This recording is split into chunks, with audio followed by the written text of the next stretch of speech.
What's up, model building fans? Hey, it's BG, and welcome back to the channel where today we're telling you about the AMT 1970 Pro Street Super B kit.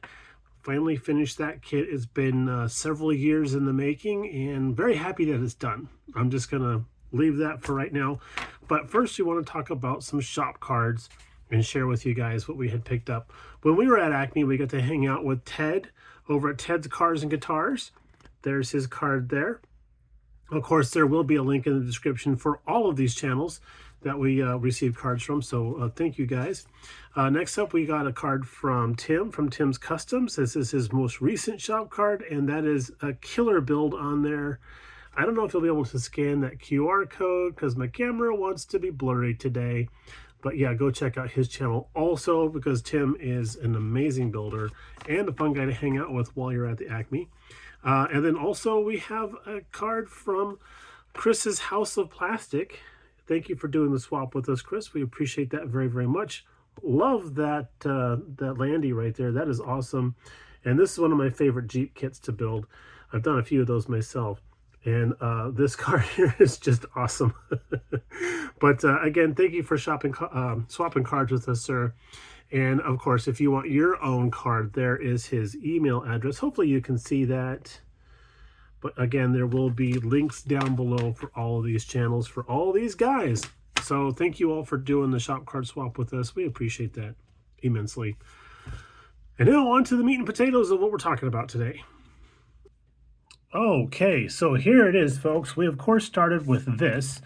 If you don't remember the thumbnail, this was a kit that we got, and originally we got this in the Christmas gift exchange for the Model Car Mafia Club many years ago. By many, I mean like two, possibly, yeah, 2 years ago, and coming up on 3 years here pretty soon.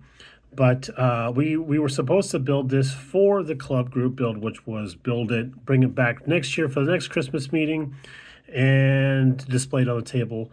And we had gotten close. We'd gotten very, very close to finishing it, but then suddenly there was a problem. We had destroyed the front suspension while doing a mock-up. And yeah, that definitely sucked. That definitely sucked. Big time. And so it went in the box and stayed there for a while, and then we polished out the paint and then kind of tinkered with it here and there. No, I did not do the silver around the wheel arches. I refrained from doing that. I just was trying so hard to get this together.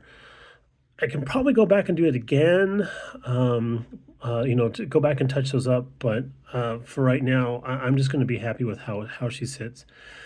We did do some modifications here and there, like on the exhaust. We have a round aluminum tube on there rather than the squarish ends that the kits come with. Didn't quite like that square tube coming out of there. It was kind of an odd choice, but it was what it was. So we cut some tubing and put that in there. We did have to cut some tubing also for the rear end so that the rear axle would be a little bit wider because the rear tires sat too narrow and rubbed against the four-link suspension. So there was a little bit of an issue there. We did strip all the kit chrome and replace it with all clad. That's all clad on the back there. You notice how this doesn't fit very well right here. We'll get to that in a second. Did all clad on the bumpers, on the tail panel insert, and then we used an aluminum TS30, I think it was, from Tamiya for the wheels. I thought those looked awesome. And then the trim around the windows is actually done with one of those AK aluminum marker pens. So that, I think, worked pretty good. I like that. I liked how it looked. The biggest thing we did for this guy here was we grafted on a, from the Hemi Dart kit, the 1968 Hemi Dart kit, we grafted on that air cleaner, or scoop, I should say, that air scoop. And I really like how that looks on the Super B. I mean, that's just evil incarnate right there. And I knew that painting that a matte black was going to be the best look for this guy here. So that's what we did. Unfortunately, as you can see, It is the part of the car that collects all the dust, you know. So there you go. Again, the front grille is all clad too. Also, it gives a nice bright work color, but it doesn't give that chromy luster we want. So we're going to be trying some SMS chrome that we got from our buddy Joel. He wanted us to try that out and see how we felt about it. See if we have the same type of findings he has. Internally, or interior wise, the seats that you see in there are seats that came with the kit. I just did a little fancy masking on them to give that piping stripe on there. And then the roll bar that's in there, we actually have shrink tubing over the roll bar, so it looks more like padding rather than just painted on black bits for the for the padding that's supposed to be molded on there. But again, that roll bar came from the 68 Dart kit and fit in there pretty well. I didn't have to do any modifications to it at all. It just fit right in there. So happy days. You're not going to see a whole lot. I guess this car has gun slits for windows, so you're not going to see a whole lot in there. But you can see that pistol grip shifter in there. That was easy to install. Of course, so we did a little bit of a wood grain technique on there, and the console, and a little bit of the dash too, if I remember correctly, to help bring out some of the detail that was molded in place. So there we go. We only put on one side mirror, because it was a pain in the ass to do. So I just did the one. So there we go. Around here to the side, couple things that I would go back and probably do. If I was doing this kit again, I would definitely make sure to watch out for. One is the side markers are molded so softly that after primer, sanding, paint, sanding, clear coat, sanding, polishing, all this stuff, I lost the detail for the side markers. So I did color them amber in the front and then red in the back. But this Go Mango color from Splash Paints is so rich with its pigment that orange and red get lost on here. It looks like I haven't done anything to them. But they were so molded softly that I couldn't bring out the detail on there. So trying to put some bare metal foil on there, I was just going to mess up the car. So I just decided not to. And I think I need to go back and redo my door handles. I think I need to color those a metallic color also. That's something I should touch up on. But I mean, this kit is not a bad kit. The problem is that the model car body that we started off with had a crushed roof. So reached out to the community, and our buddy Fred Henry sent us this replacement body, and the roof was perfect, but we didn't notice that the back end of the car here is actually kind of slopey right here. I thought I was having a double of a time getting the actual chassis to fit in here correctly, because it kept like sagging on the driver's side. I couldn't figure out what the heck was going on. I figured I just had like to get in there with a grinder and modify the interior tub to get that to fit in there better. And then after weeks of just thinking about it and stuff, I pulled the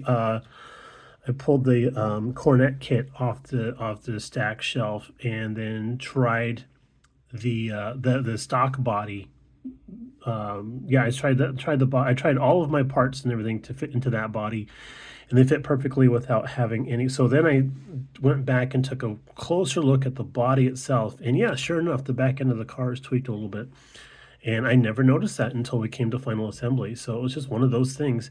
So this rear panel here doesn't quite want to fit correctly, but we did the best we could to get that to fit in there. So between the decal woes that we had with the lobster claw decals, which I can see a little bit of silvering right here. I never did quite was able to get it to be perfect. I just didn't want to work out for us. So I do like how they look on there because of the black hood and how this got the orange and black thing going on. I just think it's awesome. It's a very, very Halloween looking car. But I didn't want to take those off there again and then try to apply them on there again for a third time. So we're letting them stand as they are. She's telling her story. Yeah, I mean, I need to say thank yous to so many folks for helping us out with this one here, because of the parts and time that they donated to help us out. So this is a car that belongs to the community, which is kind of cool because in the world of building real cars, isn't it kind of like that? You know, you have a lot of people that you rely on to help you out with stuff, whether it's with time or expertise or maybe even parts. So yeah, this is a culmination of all of that. Well, let's get to the cool part here. We'll take the hood off. And I did have originally turned aluminum velocity stacks on here, which looked awesome but stood too tall for the hood. So I had to pop those off. I went digging back through that Dart kit, that 68 Dart kit, and stole the velocity stacks and the I think these are the throttle bodies from that kit. Stole those and stuck them on top of the engine block here, the engine intake manifold. But then they make the announcement that we're going to be using that particular kit for the USAC build. I'm like, I've used all the parts. So our buddy Lucas, he's hooked us up with an entirely awesome kit. So we're going to be using that. But let's see if we can tip this just. She is delicate. It's like me, big but delicate. The delicate flower. Did do the wiring. I went with, of course, black valve covers for the Hemi, and we just used a ProTech distributor and coil along with black wiring. I thought black wiring would look great in that orange engine bay. We did use a Hemi block color for that, but it's so close to the Go Mango color that it gets a little bit lost in there. And then I am super proud of how the bottom of this came out. Let's see. Will she behave? There we go. We'll do that. That'll work. Please don't have an earthquake, Arizona. But yeah, there's the underside there. The exhaust system matched up really, really well. We had a little bit of a trick kind of putting all the subframe and the engine bay, fender wells and all that kind of stuff all together. Just took our time and put that all together nice and slowly, made sure everything was perfect, and then went on from there. And you'll see there's a couple of areas on the underside where we had to scratch off a little bit of paint in order to get everything to glue correctly, because we didn't want to just glue paint to paint. So we wanted to glue plastic to plastic, or cement plastic to plastic, I should say. But you know, this kit can be built really, really nicely. I've done my absolute best with it. I did go for completion over perfection in several areas. I did mess up one key area that I am not proud of, but I will show you, and that is the cowl vent. It's got a unibrow thing going on there. Not happy about that. I'm going to see if I can't figure out how to kind of correct that, but otherwise, you know, I could say, yeah, this is a shelf queen. She's not going to go to any shows, but scratch that. I know I'm gonna take it to shows. If she doesn't place because of whatever, I'll know why. But I do want to. I am proud of what we were able to accomplish, and I do really like how it looks, and I can't stop looking at it.